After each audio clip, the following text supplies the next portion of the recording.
Expert, oui, c'est sans doute comme ça que vous vous voyez en matière de feedback.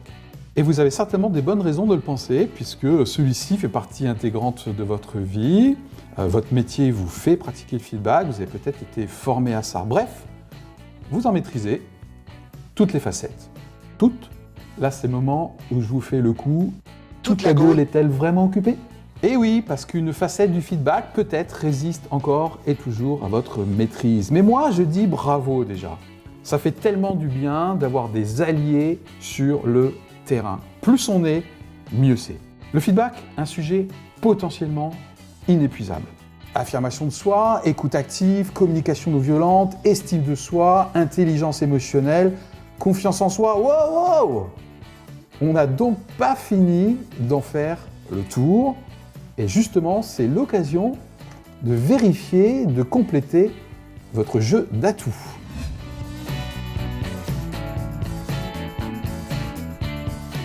Même expérimenté ou expert, chacun en effet de nous a ses préférences, son style. Je veux dire qu'on utilise plus spontanément certains atouts, c'est-à-dire une qualité dans l'art de donner et recevoir du feedback.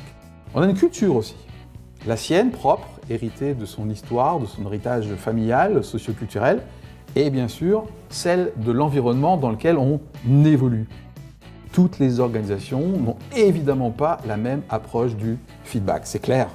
Je pense que ça démange certains d'entre vous de citer des noms d'organisations dans lesquelles effectivement il y a une culture du feedback qui n'existe pas, voire qui est un petit peu, allez, pourrie.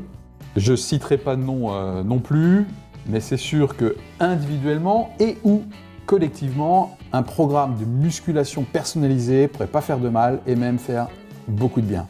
Là, j'en entends certains dire « Tout à fait d'accord Philippe, il faut former au feedback prioritairement les dirigeants, les managers et les cadres. » Je le pense aussi, mais commençons déjà par soi. Du coup, un atout à muscler dans votre jeu ? Envie de confronter votre culture et vos pratiques du feedback en tant que personne expérimentée ou experte ? Moi, je crois qu'il est temps de s'inscrire à la salle.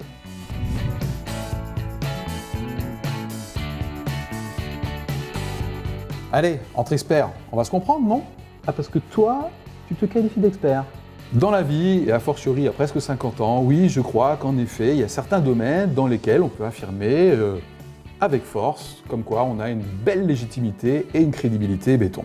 Et bien justement, Monsieur Feedback, c'est là pour vous aider, et notamment avec un outil qui est un document de 13 pages qui permet de recenser les 7 profils de feedbackers, vous allez certainement vous y retrouver, et puis tout de suite de repérer votre mix à vous, qui doit être, j'imagine, déjà assez complet, mais peut-être de détecter encore une piste de progrès supplémentaire.